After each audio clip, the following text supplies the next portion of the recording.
আমার নাম শহীদুল, ছেলের নাম আরিফ। আমার ছেলে প্রতিবন্ধী। আমার ছেলে ওই গাবতলি থেকে ওখান থেকে আসছে, ওই দিক থেকে আসছি। মনে করেন ওরা এই আর ধনে সবাই ধরছে, ধরে আস্তে থেকে ধরে বান্ধে বান্ধে 8 জন যে ধরছে হচ্ছে তোমার কদ্দুস,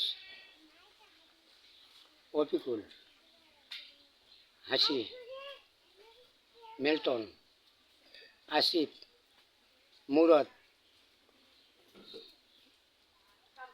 ফারদানা, উলেমিন ধরে সবাই ধরে বাড়িতে বাড়িতে নিয়ে গেছে। নিয়ে যায় খুঁটির সাথে বাঁধছে, ইমুরা টানা দেয় আর ইমুর সাথে বাঁধে, বাঁধতে বাঁধতে বাঁধতে বাঁধতে ওই মনে করেন যে ওই বাইরে অফ দে, তা বাদে লাঠি দে, তা বাদে বাটান দে। ওটা আগে কি ইমুরা আমি ওর পে দেখি যে ফাঁস দিচ্ছে। আমি আজ এখানে ওই দড়ির মতো হাত দিছি, হাত দেওয়ার পর ঠক ঠক বাড়ি মারছে, দেখেন আজে আজে দাগ, আজে দাগ। আমি তখন পড়ে গেছি, পড়ে গেলে শোলা তখন মনে করেন যখন ঘাড় হেলে দিয়েছে তখন ফাঁস খান ছেড়ে দিয়েছে। লোভা কয় যে আমি বিয়ে করব, আমার ছেলে প্রতিবন্ধী, আমি তার চেষ্টা চালাচ্ছি, মানে তার প্রিসক্রিপশন আছে, সব কিছু করতেছি।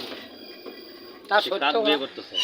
হ্যাঁ, কাজ বিয়ে করতে চায়, লোভা বিয়ে করতে চায়। আপনার ছেলে? আমার ছেলে।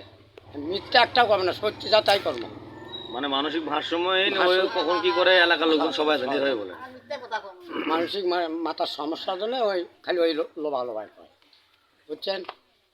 তারা আমরাও বসে মনে করেন যে ওটা চেষ্টা চালাচ্ছি, তারাও চেষ্টা করে, আমরা চেষ্টা চালাচ্ছি।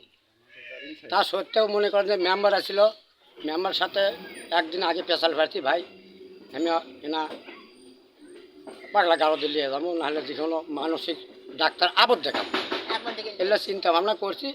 করার পরে সেদিন রাত্রে, মানে বুধবার দিন রাত্রে হলে পেশাল পাচ্ছি, বৃহস্পতিবার দিনে সকালে বাইরে গেছে 8টার দিকে এই ঘটনা, বুঝছেন। ঘটনা 8টার দিকে এই ওরা ধরে আনতো, এভাবে নিয়ে যায়।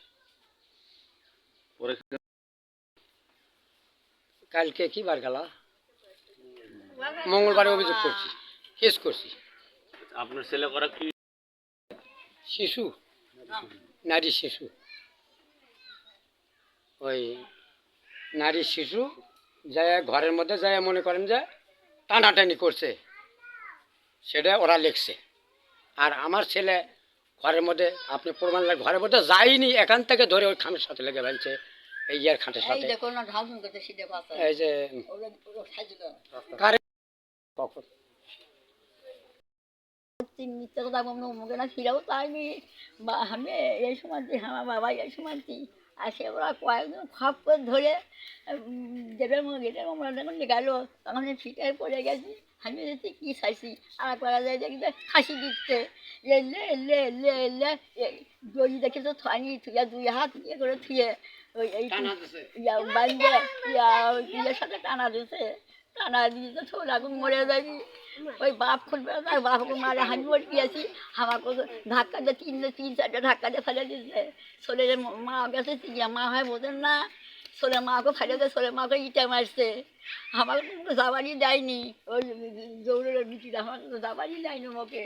সেই উদ্ধারের মধ্যে ছোলের যখন কাল্লা দিয়ে বাড়ি মেরেছে, এত মারছে, ছোল কিছু পাইনি। যখন কাল্লা ধরে বেড়েছে তখনই ছোল চিংড়ে উঠছে, আর যখন উঠির লাঠি মারছে তখনই ছোল কান্দে উঠছে।